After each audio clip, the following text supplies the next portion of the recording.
If you're in the mood to start a new small business, according to Forbes, there may not be a better time than now, the publication reports. More than 180,000 small businesses opened rather than closed from March of 2020 to March of 2021. Approximately 1.1 million small businesses opened, according to statistics from the U.S. Small Business Administration. In summary, that's approximately 180,528 small businesses that opened rather than closed in that same time frame. Samuel Smith has been a lifelong entrepreneur. From the age of 12, he started mowing lawns and delivering newspapers. And in his mid-30s, he had built 2 companies to more than 7 figures. However, he says that poor stewardship over his unchecked alcohol addiction caused him to lose it all. He says it was a total collapse of his life, and he had to pick up the pieces, and that is precisely what he's done.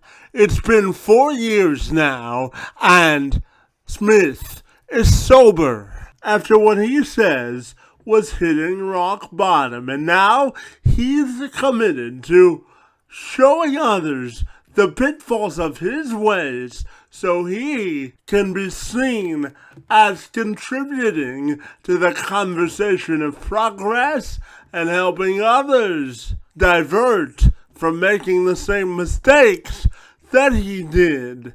And he does this not only through mentorship, but also business coaching as well. He says he didn't see his life and career turning into becoming a sought-after business consultant. However, that's precisely what's happened, and he's committed to making sure, as the self-proclaimed small business genius, he helps others find their definition of prosperity in business. He says he's now committed to following his natural passion to teach others about life, business, and everything in between. And I had a chance this week to sit down with this courageous and thought-provoking business consultant to pick his brain about business inclusivity, diversification in business, his personal struggle and triumph with his own sobriety, and so much more. I'm Kevin McShann. Let's have this conversation.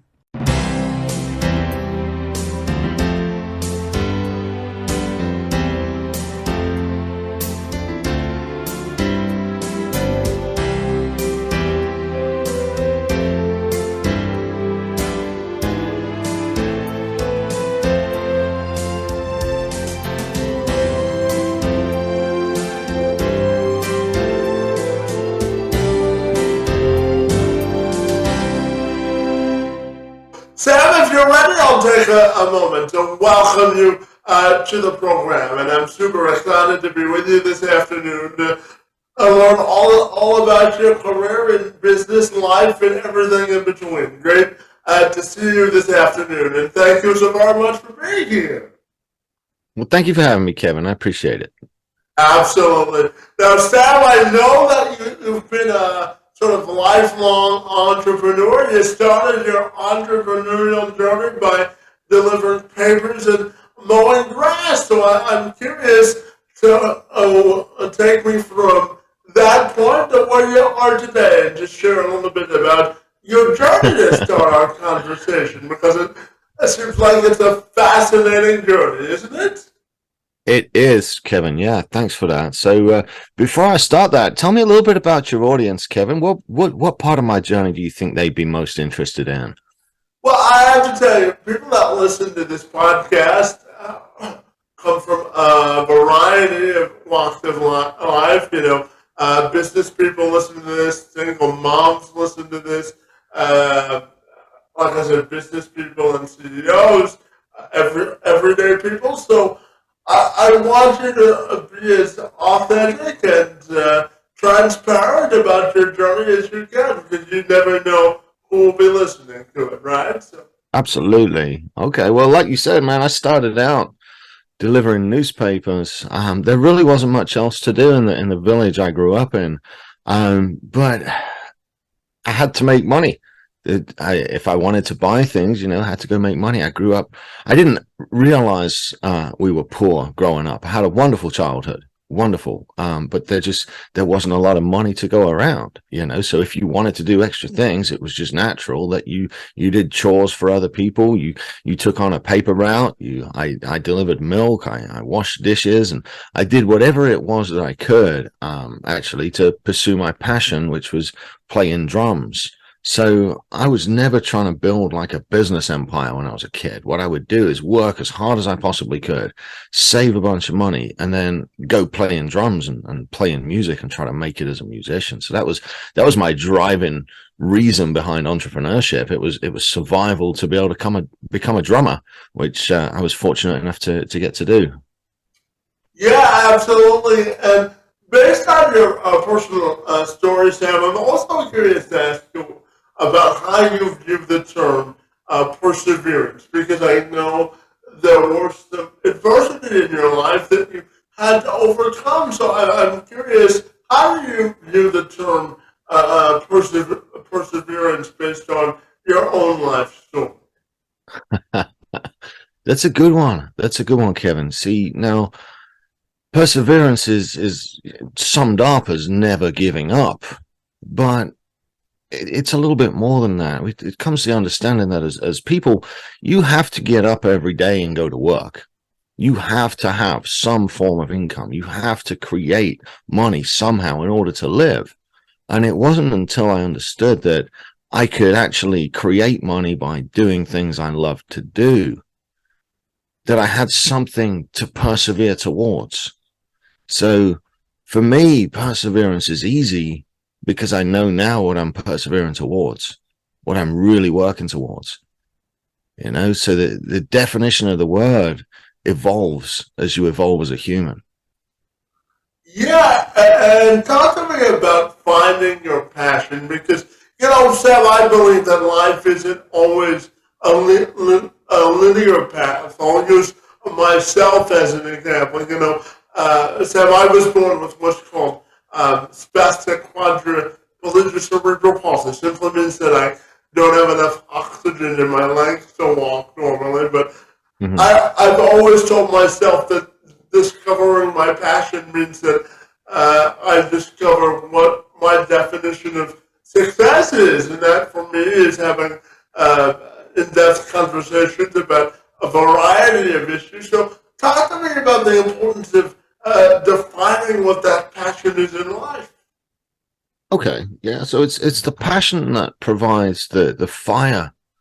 It's the passion that is what you want to do. The passion's going to be what drives you. You see, so what I did to define what I was passionate about was think about what my ideal life looked like, and inside of that ideal life, what my ideal day looked like. And inside of that ideal day, what the ideal version of myself looked like. And this came after a couple of years of being into self-development and not really taking action with it. And it wasn't until I sat down and committed what my ideal partner looked like and what the best possible day I could have looked like and the best possible version of myself and the best possible everything. It wasn't until I defined it that I really understood what I wanted to do with my life. And the passion was ignited when I understood the impact that I was trying to create and the things that I was trying to achieve and the ecosystem that I'm trying to improve and the world I'm trying to improve and build around me. But I couldn't find that passion until I sat down and defined what the ideal version of myself looked like and what the ideal version of my day looked like. And ultimately, what the ideal version of my life looked like in my dreams. And then I wrote it down and then I committed to it. And now that's all I do.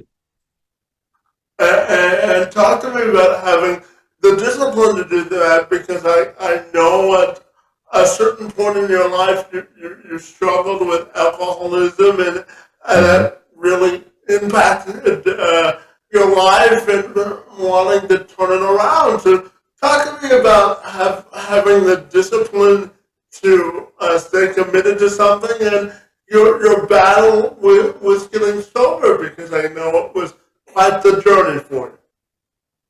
Thank you. I'm not sure that it was discipline as much as fear.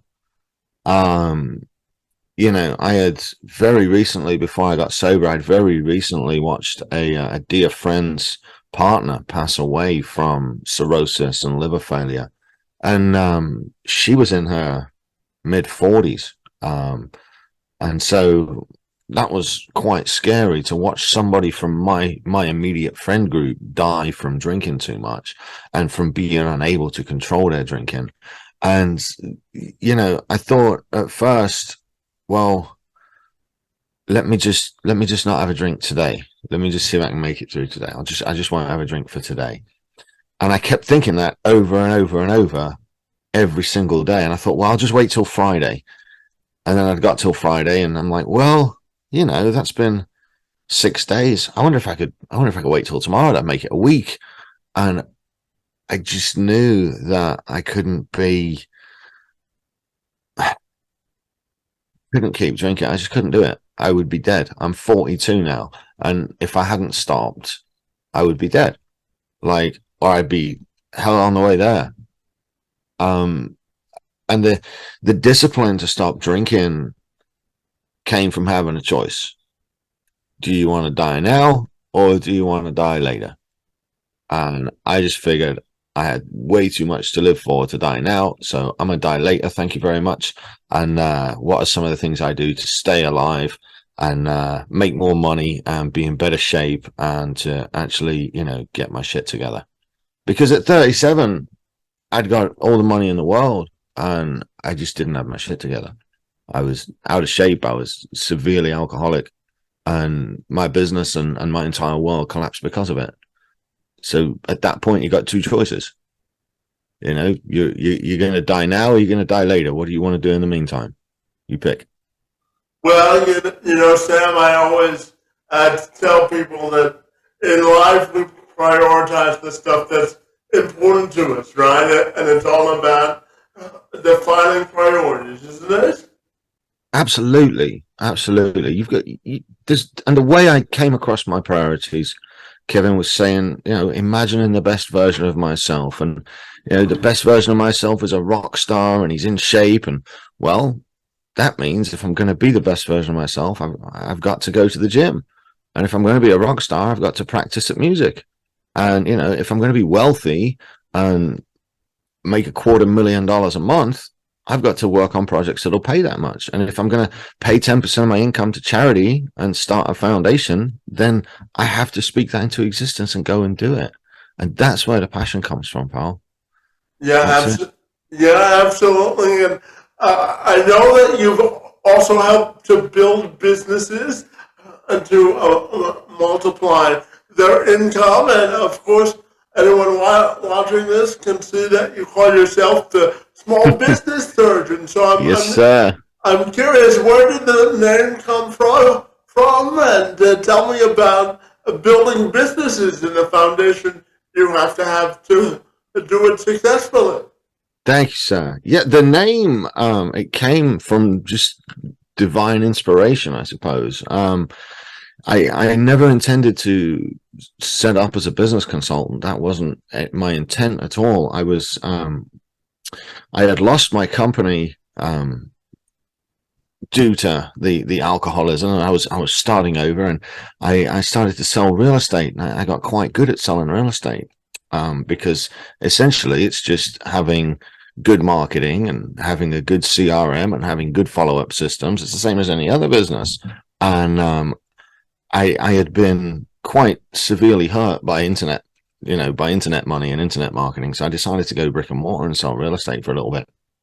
And I wanted to start a referral farming group to where I could work with people and they would get to know that I was a real estate agent and I could sell them real estate. And I said, well, what's something I'm interested in? Well, I'm interested in small business. I've been doing it my entire life. So to that end, I started a business owners networking group so that I could market to them as a realtor. And what happened was I started inviting folks for coffee and they would start talking to me and they run into these problems and they were all the same problems. And I realized that they were all problems that I'd been through as a business owner, and that I'd paid other consultants to walk me through them, and I'd got practical experience of most of these problems that all these business owners were having. And if I didn't have practical experience of them, I had friends that did. And so it just started out as a way to farm real estate leads. And then about 2 weeks after that, I decided that we weren't going to farm real estate leads out of it. We were just going to give small business advice to the community and make a podcast about it and bring on small business owners to share their stories of success and share their stories of failures. And so the small business surgeon came about because I said, how can I serve a local community of entrepreneurs and how can I best impact other struggling business owners to help them avoid the same mistakes I did? And that's where it started, and it's really done very well. Yeah, absolutely. And I know that the COVID-19 pandemic has had an effect on all of us. It's one of the reasons I started this podcast, Sam, because I told myself there was only so much Netflix I could watch in a day, right? So I wanted, I wanted to give myself a creative outlet. So I started this podcast, but I also know that the pandemic had a profound effect on you. So I'm wondering if you can tell me about it. Well, it did. It certainly made us rethink our structure a little bit. I was prior to the pandemic, I was over at Remax and very much in a brick and mortar position in real estate. And when the pandemic started, I went back to online. And, I've been an online marketer since 2008. And so all I did was flip the camera around. And because people couldn't go to see houses at that point in time. And so I just flipped the camera around and say, hey guys, it's Sam. I'm out here showing this house, because they weren't having house showings for anyone other than, licensed agents. And so I started to put together videos every single day of me going out showing houses. And because people were sitting at home with nowhere to go, they just started watching them. And so ended up with thousands of followers on real estate videos every day. So the pandemic really helped to push my brand and my audience, because we pivoted extremely quickly and just started making more and more content that was, relatable to the real estate industry, where people couldn't go out and see houses. So we were able to keep selling houses and keep doing transactions like that during the pandemic without, that's when the Matterport became hugely popular. Was that's where you drop the camera inside the house at different stations, and it makes a 3D rendering of the house. So now you can look at it on a computer like a doll's house and go room to room. And so those became really popular for listings during the pandemic. So we picked up a lot of listings and stuff with that kind of technology. So yeah, it did. As a business owner, it was a curveball you really don't want to ever have to hit. I certainly don't want to have to hit one again like that. There was money made. There was money lost. There was a lot of testing of different variables and what'll work and what won't work. I'm a much better businessman for it, but I'm not looking forward to the next one. That's why they called it a once-in-century pandemic, right? No one, Right. We don't want to do that again. I you just have, think, but yeah, absolutely. And Sal, I know that it's important to you to talk openly about your journey because one of the reasons I wanted to talk to you today, buddy, is to sort of express the importance of building social capital. And what I mean by that mhm. is building communities of support. And I know it's important to you to be open and honest about your life so that, like you said, people can avoid the pitfalls that you went through in life. So tell me about the importance of why you're so open about your journey and really building a sense of community and how important that is to you.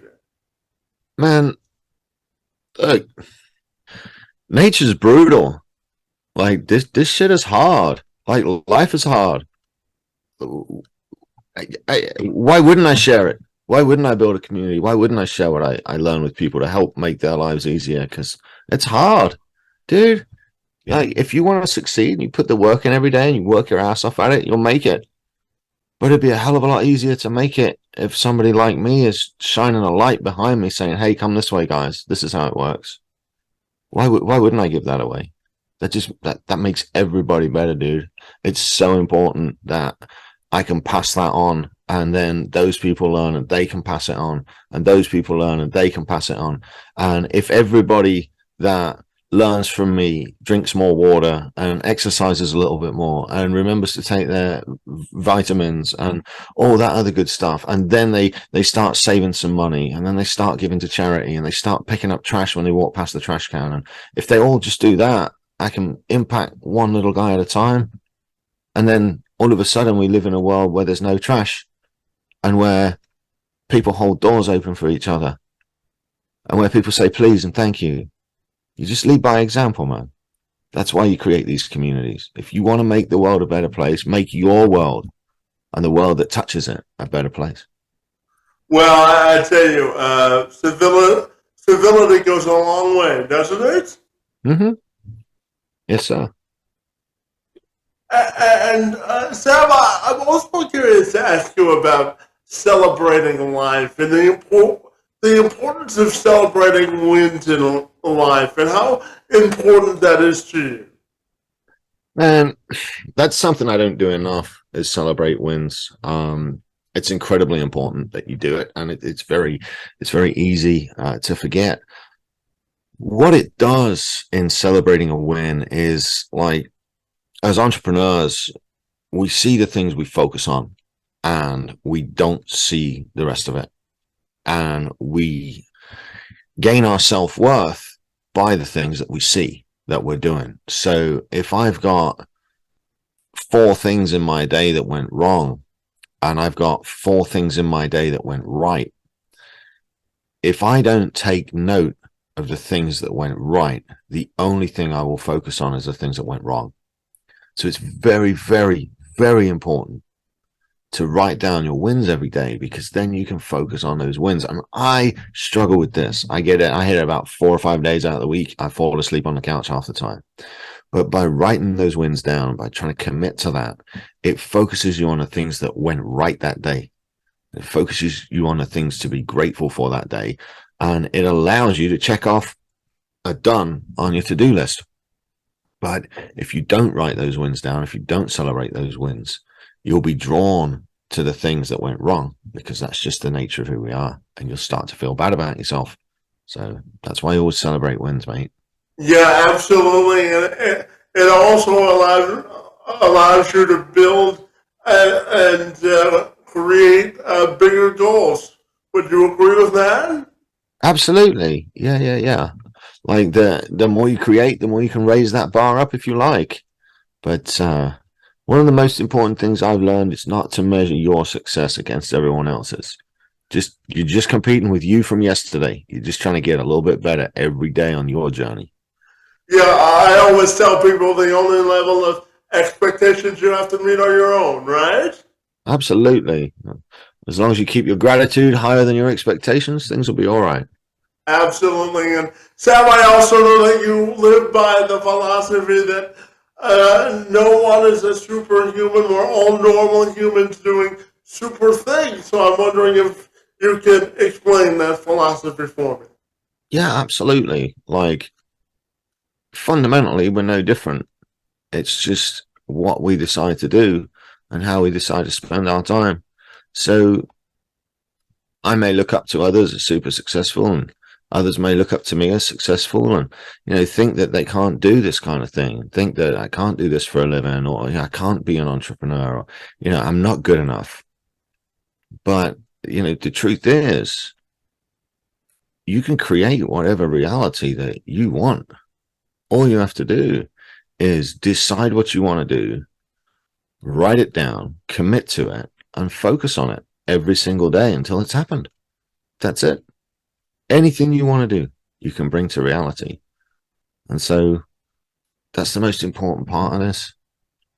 It's really figuring out what you want to do and then going and creating that. Yeah, absolutely. And Sam, tell me about growing up, buddy, because I detect an accent. So I'm fascinated to ask you where you originate from, buddy, and how you celebrate home wherever you go.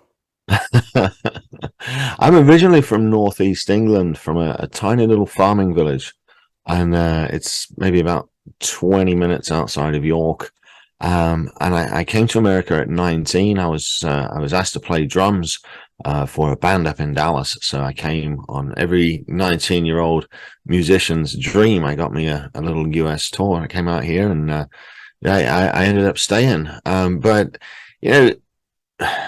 it's difficult because you feel as though England will always be home. I feel very at home walking among the woods and walking among the trees where I grew up in a very rural area. But I also feel at home in Texas. I've been in Texas for 22 years now. I've got lifelong friendships here, lifelong relationships here. I own property here. I got employees here. I love Texas as well. So I think England will always be home, but Texas will always be home too. And I've got designs on having a house in each place, but home is wherever you're happy. Home's wherever you're comfortable. It's wherever you're at peace, and it's wherever you lay your head and fall asleep knowing everything's well. So Yeah, home is where the heart is, isn't it? yes, sir. Yes, sir. Absolutely. And Sam, I'm also, because outside of hosting this podcast, but I also work with small businesses to amplify their hiring of folks with disabilities, because I believe if you hire people with disabilities, they provide businesses with a competitive advantage. So tell me about the importance of infusing folks with disabilities into the workforce and the advantages they can bring to a business or a business owner. Well, you've got to look past the disability. There's still a fully functioning person that's absolutely valuable to a company. You've got to be able to look past that. And I always judge people on the content of their character. If we've got the same core values and if we've got the same work ethic, I don't care about your disability, because everybody's the same on the inside. You see? Yeah, absolutely. Yeah. So, I've never actually had an employee with a disability, but I've never had an employee with a disability apply for a job. There would be absolutely nothing disqualifying you from doing what I do and working in the space that I work in. I've never ever had a disabled person work for me. I'm certainly not averse to the fact. Yeah, and they would help you look at things from a different perspective because they have a different life experience for sure. But Sam, I'm also curious to ask you about business principles and universal business principles for success. What do you think a few of those are that anyone can follow to be a successful business owner? There's only two principles that matter in business. There's only two. You can throw the rest out. They're so important that they are the joint number one core value of all of my companies. And if you don't abide by them, then we don't work together. The two most important rules of business are equally as important. Number one, show up on time every time. And number two, do what you say you are going to do. And it all stems from there, pal. Those are the most two important things in business. If you can show up on time and if you can do what you say you're going to do, you will outlast 98% of every single worker in this country. Yeah, Sam, it's similar to the first lesson they taught me in journalism school. They told me on the first day of college, buddy, that the day that you lose your name is the day that you lose your livelihood, right? I think so. Yeah, I never heard that one before. Well, yeah, you've got to show up and show out wherever you say you're going to be, right? Absolutely. I couldn't agree more. It's very important that you show up and you show out. And like, there's a lot of people on social media that present an image, and then when you finally meet them, they're not that image. And immediately, if you do that as a business owner, you're immediately losing any trust that your brand may have built. So when you meet me, I'm me. This is what you get. It's super important to be authentic and to be yourself, and to go that route, man. There's no need to tell lies, but show up on time every time and do what you say you're going to do. Whether you're an employee, whether you're in management, whatever you are, and that applies to all areas of your life, Absolutely. And so what do you think it means to be present and authentic in life?